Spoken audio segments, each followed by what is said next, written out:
Êxodo 32, 7. Então disse o Senhor a Moisés: vai e desce, porque o teu povo que fizeste subir do Egito se corrompeu. Olha o que Deus está falando. Já pegou aí, não? Deus já está dizendo para Moisés: não é o meu povo, já está dizendo, é o teu povo. Pegou?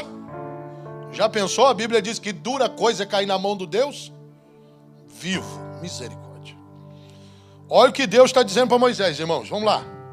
Então disse o Senhor: vai e desce, porque o teu povo que fizeste subir do Egito se corrompeu, e depressa se tem desviado do caminho que eu lhes tinha ordenado. Fizeram para si um bezerro de fundição, e perante ele inclinaram e sacrificaram, e disseram: estes são os teus deuses, ó Israel, que te tiraram da terra do Egito. Eu acho que esse povo era meio retardado, não é possível, irmão. Deus tira eles do Egito e eles vão lá e faz um bezerro e diz: esse aí foi o Deus que tirou vocês do Egito. Não, Deus não está bravo à toa, não, irmão. Verso 9.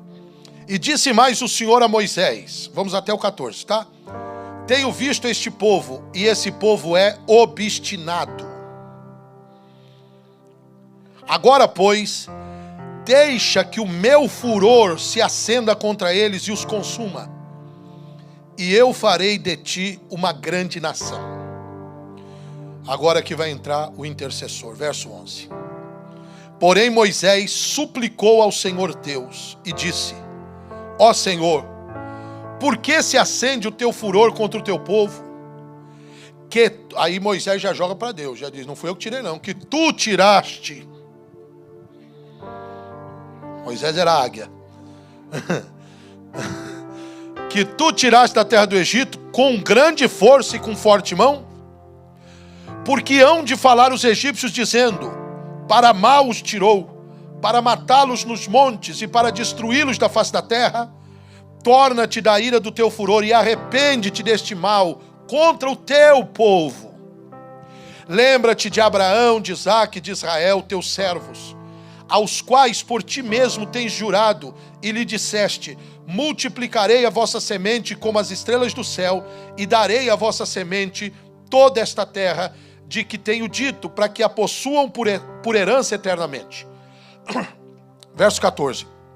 Então o Senhor arrependeu-se do mal que dissera que havia de fazer ao seu povo.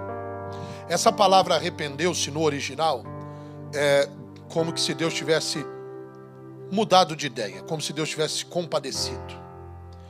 Porque a Bíblia diz que Deus não é homem para que minta, e nem filho do homem para que se arrependa. Mas essa tradução arrependeu foi a melhor forma que conseguiram para essa tradução.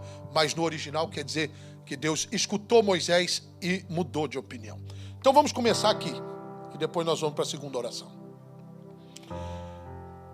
O povo de Israel estava obstinado. Com certeza nessa campanha é impossível, mas Deus pode. Você deve estar colocando alguém nas suas orações que é obstinado. Aquelas pessoas que demoram um pouquinho mais para vir para Deus. É uma bênção, porque depois também, quando eles vêm e pagam todo o tempo perdido. É maravilhoso. Acontece que o povo está fazendo tudo contrário do que Deus tinha para eles. Deus amou eles, Deus protegeu eles, Deus livrou eles da escravidão. Em resumo, irmãos, quando Deus fez um cardápio para o povo, dizendo não coma isso, não coma aquilo, não é porque Deus queria ser o masterchef deles, é porque Deus queria cuidar da saúde deles. Quando Deus disse: olha, não se vista assim, não se mistura com os ímpios, é porque Deus não queria que eles parecessem com outros povos e que eles fossem contaminados. O que Deus estava dizendo para eles é o seguinte: vocês são separados, vocês são meus filhos. É igual tua mãe, teu pai que fala assim para você: você não é todo mundo. É o que Deus estava falando para Israel: você não é todo mundo. E agora esse povo, depois de todos esses livramentos, eles pegam o ouro, que a Bíblia diz que o próprio Deus incomodou os egípcios e fez, porque Deus tinha feito uma promessa que eles não iam sair de mãos vazias. Então, quando o povo de Israel foi saindo, irmã Lúcia, os egípcios pegaram os seus bens e deram para o povo de Israel. E era para o povo de Israel adorar a Deus. E eles fazem imagem de escultura, faz um bezerro de ouro e diz: aí está o seu Deus. A ira de Deus se acende. Deus chama Moisés e diz: Moisés, eu já fiz de tudo com esse povo, mas o povo é obstinado. E Deus então faz uma proposta a Moisés. Olha que proposta tentadora. Deus diz assim: vamos fazer o seguinte, Moisés, eu vou mandar fogo neles, não vai sobrar um. Vou fazer churrasquinho de Israel. E tem mais, Moisés, para você ficar comigo, eu vou deixar você vivo e vou começar uma nova geração através de você. Vou levantar, Moisés, um novo povo através de você. Meus irmãos, se Moisés fosse orgulhoso, ele ia dizer: é isso mesmo, eu acho que através de mim o povo melhora. Queima essa raça ruim e vamos começar aqui entre nós, Senhor. Se Moisés se apresenta como um homem vingativo ou como um homem irado, Deus poderia ter destruído toda Israel. Escute.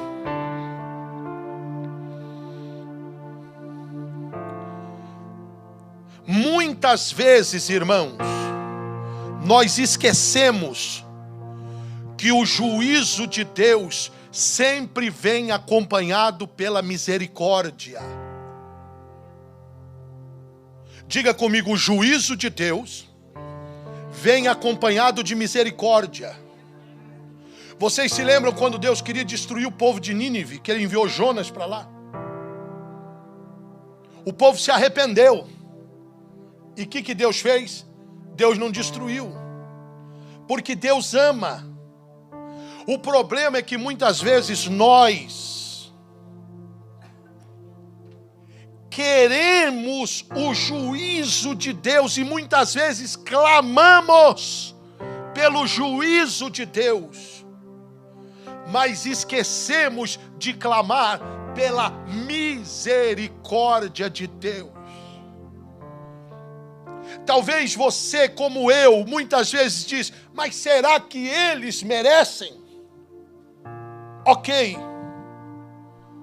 Mas será que eu mereço? Será que você merece? Porque a Bíblia diz que todos nós estávamos destituídos da glória de Deus e perdidos no nosso pecado. Deus está levantando um povo aqui nessa noite, que ao invés de clamar pelo juízo de Deus, vai orar pela misericórdia de Deus.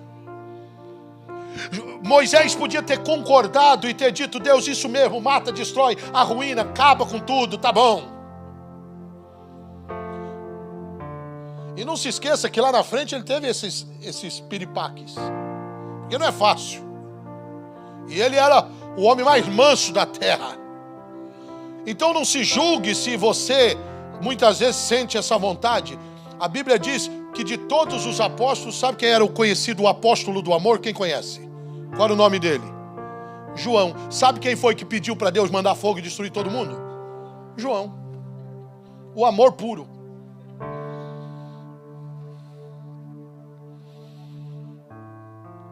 Moisés entra, senhoras e senhores, como um intercessor. E diz: Deus, olha o que Moisés diz. Lembra-te do que o Senhor falou para Abraão. Aqui tem já uma chave para você que quer aprender a orar com eficácia. Lembre Deus das promessas. Lembre Deus das promessas. Apóstolo, mas meu filho está dando trabalho, mas tem promessa? Começa a lembrar Deus, Senhor, o Senhor me prometeu. Foi o Senhor que falou. Apóstolo, mas eu estou com uma luta financeira num estado, mas tem promessa? Deus, o Senhor me prometeu. Não fui eu que prometi, foi o Senhor. Está escrito, está na tua palavra. E Moisés vem para Deus e diz, Senhor, lembra-te do que o Senhor falou para Abraão. E lembra que as pessoas vão dizer que o Senhor tirou eles de lá para mal. Não fui eu que tirei eles não, Senhor, porque eu não tenho força para isso. Foi o Senhor que os livrou com mão forte. Deus tem misericórdia deles.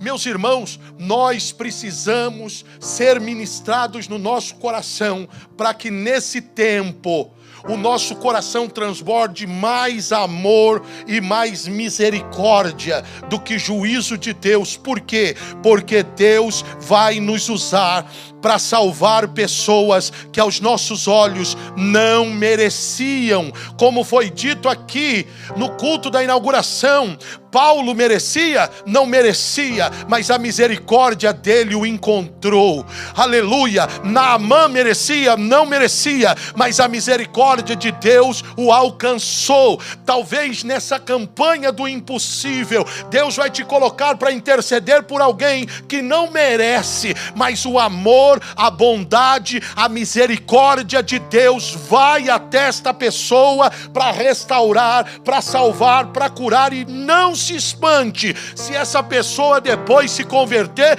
e ficar mais crente que você ainda. Deus faz isso.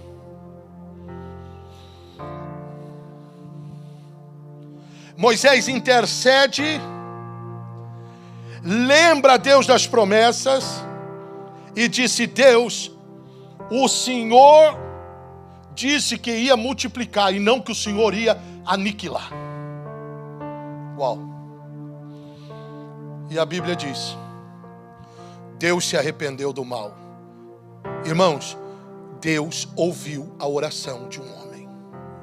Isso é o que diz que a oração de um justo pode muito em seus efeitos. O diabo está dizendo que é impossível que o seu marido venha para a presença de Deus. Deus está dizendo para você, a tua oração pode muito em seus efeitos. O diabo está dizendo, alguém disse que as tuas finanças não vão prosperar, mas Deus está dizendo que a oração de um justo pode muito em seus efeitos. Alguém está dizendo que não tem mais cura, e Deus está dizendo que a oração da fé cura o enfermo. Por isso que existe uma guerra e o inimigo quer que você não ore. Por isso que o inimigo quer impedir que essa igreja cresça. Sabe por quê? Porque essa igreja será conhecida na Flórida como uma igreja de oração e de jejum. Deixa eu te dizer uma coisa. Você que pensa que Deus está ocupado demais e não pode te escutar. Você que pensa que você é pequenininho, falho demais e Deus não pode te ouvir. Deus ouviu a Moisés, acatou o seu conselho e mudou o que iria fazer. Deus vai começar a colocar você para orar por gente. Vai. Deus vai começar a nos colocar para interceder por pessoas. O que Deus está dizendo para nós aqui hoje, senhoras e senhores, é que através de uma oração, toda uma descendência pode ser mudada. Através da tua oração, toda a sua descendência pode ser transformada. O futuro de uma geração pode ser transformada. Não desista. Não pare de orar. Muitas vezes, quando você estiver orando por uma causa, ou quando você receber uma promessa ou uma profecia por uma causa, as coisas, ao invés de melhorar, vão piorar nessa causa. O que eu tenho que fazer? Continue enchendo a taça. Continue orando. Continue adorando. Continue semeando. Continue profetizando. Porque vai transbordar e o teu rompimento virá. E vai ser tremendo e glorioso. Não desista.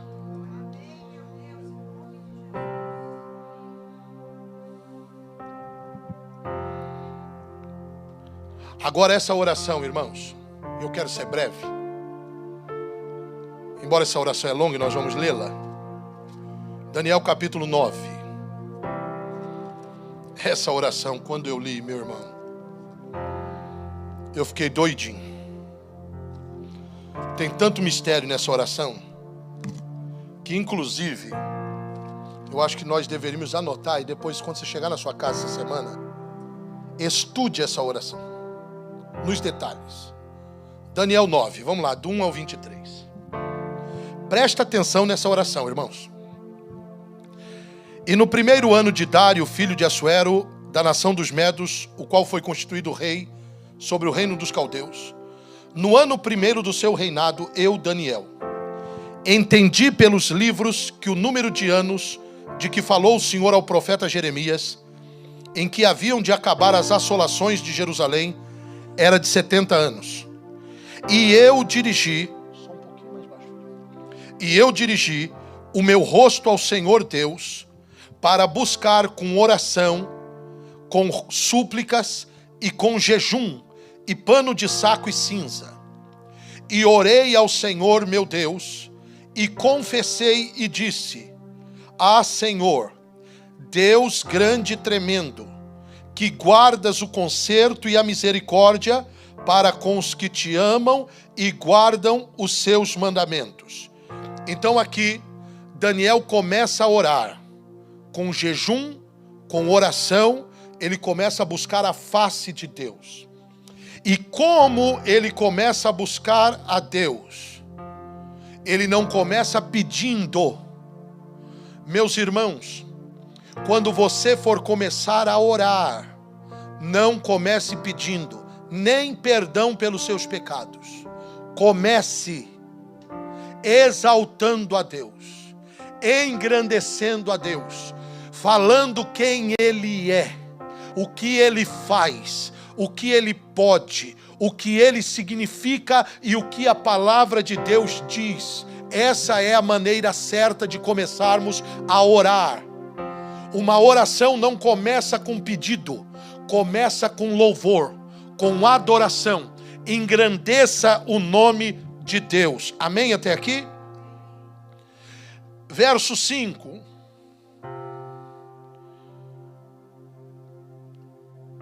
Pecamos e cometemos iniquidade, e procedemos impiamente, e fomos rebeldes, apartando-nos dos teus mandamentos e dos teus juízos. Daniel assume o seu erro, os seus pecados, no lugar do seu povo. Ele não começa orando, dando explicações, nem culpando Deus, nem se fazendo de vítima, mas reconheça os seus pecados. Nós não devemos chegar em oração a Deus dizendo: Senhor, é porque isso, porque... Não, reconheça as suas fragilidades. Deus te conhece, irmão. Deus conhece teu coração, tua falha. Deus sabe naquilo que você é apegado e naquilo que você não é apegado. Deus sabe quais são suas forças e suas fraquezas. E olha o que ele diz: procedemos de maneira ímpia, fomos rebeldes, apartando-nos dos teus mandamentos e dos teus juízos, e não demos ouvidos aos teus servos, os profetas, que em teu nome falaram aos nossos reis, nossos príncipes e nossos pais, como também a todo o povo da terra. Você pode pedir perdão a Deus por alguém da sua família, pela sua igreja, por alguém que está longe de Deus. Daniel está fazendo isso. Ele está se colocando diante de Deus em oração por alguém, por todo um povo, e pedindo perdão e dizendo: Senhor, nós agimos de maneira errada e fomos rebeldes, não ouvimos os profetas. Verso 7 ele diz: a ti, ó Senhor, pertence a justiça, mas a nós a confusão do rosto. O que ele está dizendo aqui? O Senhor é justo. O Senhor não tem culpa do que está acontecendo de errado aqui, porque o Senhor é bom. Porque tem gente que às vezes fala de um jeito que parece que Deus é ruim, que nós que somos bonzinhos. Daniel está dizendo: o Senhor é justo. A culpa é nossa. Como se vê nesse dia os homens de Judá, de Jerusalém, e todo Israel, de perto e de longe, e de todas as terras, que fomos lançados porque prevaricamos contra ti. Senhor, a nós pertence a confusão do rosto, aos nossos reis e príncipes e pais, porque pecamos contra ti.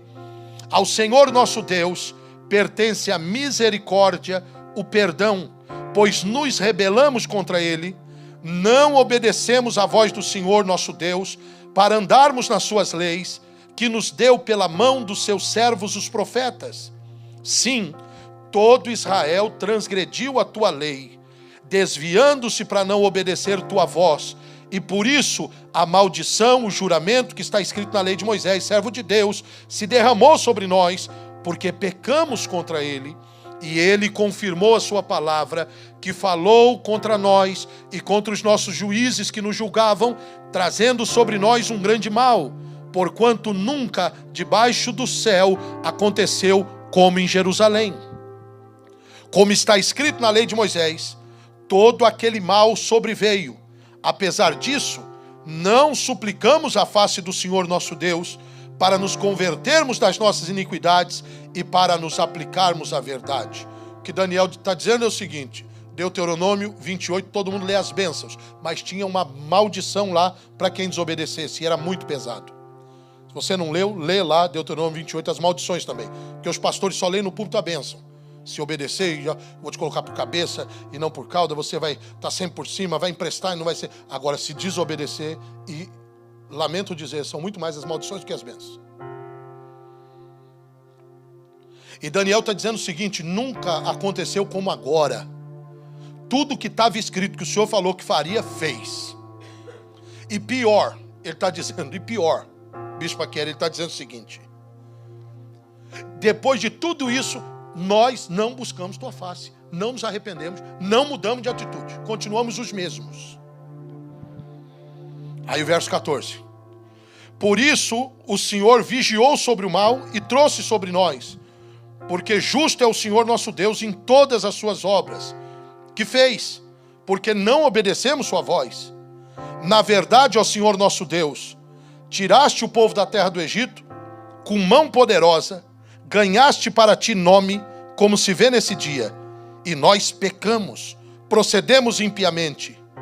Ó Senhor, segundo as tuas justiças, aparta-te a sua ira e o seu furor da sua cidade de Jerusalém e do teu santo monte, porquanto, por causa dos nossos pecados e das iniquidades de nossos pais, tornou-se Jerusalém e o teu povo uma vergonha para todos os que estão ao redor de nós.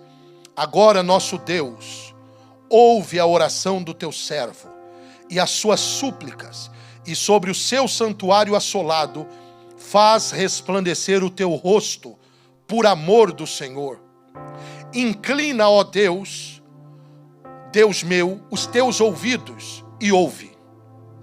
Abre os teus olhos e olha para a nossa desolação, e para a cidade que é chamada pelo teu nome, porque não lançamos nossas súplicas perante a tua face, confiados em nossas justiças, mas nas tuas muitas misericórdias.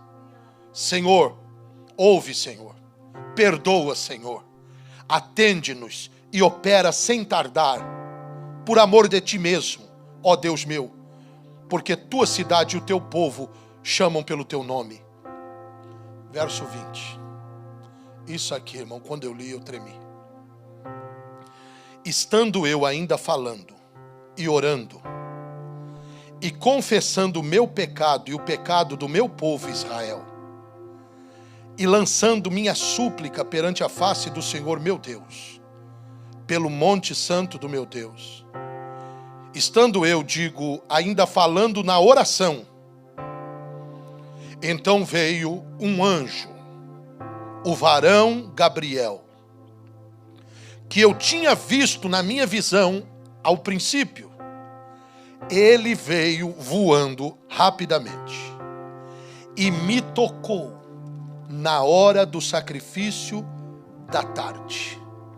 e me instruiu e falou comigo e disse: Daniel, agora saí para fazer-te entender o sentido. No princípio das tuas súplicas saiu a ordem, e eu vim para te declarar, porque você é muito amado. Toma, pois, bem sentido na palavra e entende a visão.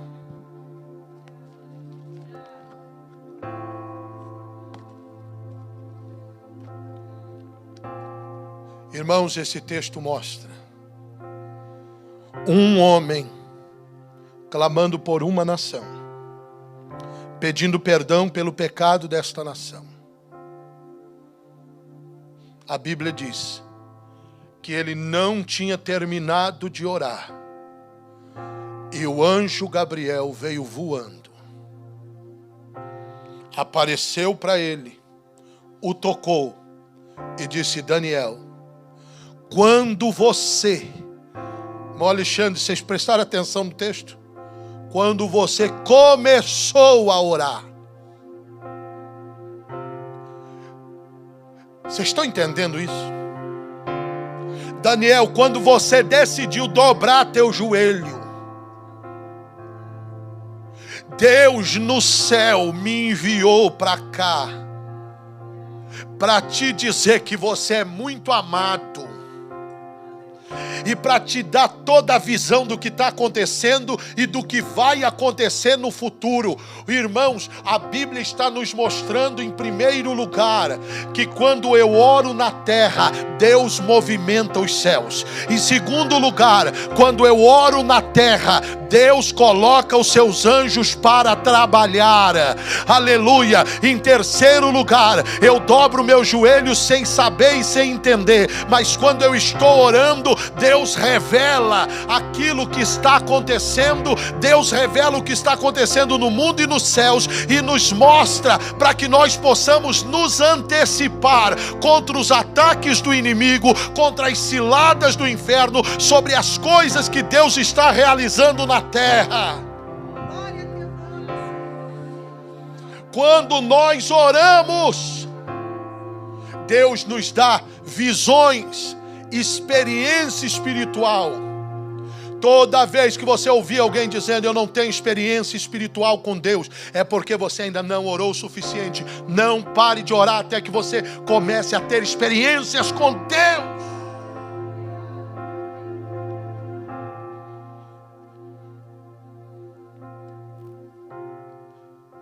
Esse é o poder da oração. Por isso que existe uma guerra para você não orar. Eu não sei o que está impossível na sua vida. Eu sei que existe coisa que advogado não resolve. Pode ser o melhor do mundo, não resolve. Tem coisa que você pode ter o melhor convênio e o médico diz: não resolve.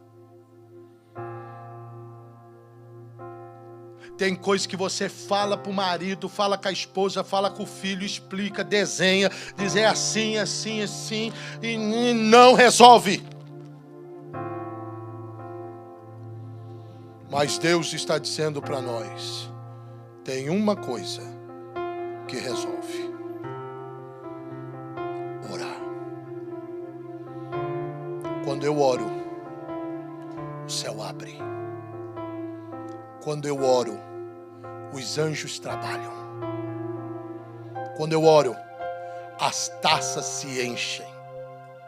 Quando eu oro, eu recebo visão e revelação.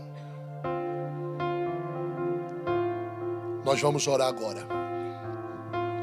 Se você tem uma causa impossível e você quer trazer aqui no altar, você pode trazer. Se você quiser, vou até pedir para baixar aqui a luz. Se você quiser vir aqui trazer sua causa impossível, seja uma foto de alguém, seja uma oração, seja uma peça de roupa, não importa. Se você tem um impossível, vem aqui no altar, nós vamos orar agora. Se você não quer vir no altar, preferir ajoelhar na sua cadeira, não tem problema nenhum. Se você preferir ficar sentado, fica à vontade.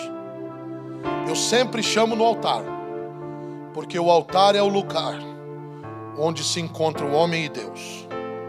O altar é o local onde se encontra a fraqueza do homem e a soberania de Deus. Tem anjos aqui, irmãos, você não está vendo, mas tem. E eles vão colher as orações dos santos. Quantos querem nessa noite encher a taça do impossível? Aleluia. Aleluia. Isso, venha. Nós vamos orar agora. Se você preferir ficar em pé, fique em pé. Se você preferir ficar andando aí na igreja, fique andando na igreja. Se você... Irmão, o Espírito Santo agora é com você. Eu entreguei a palavra, meu irmão.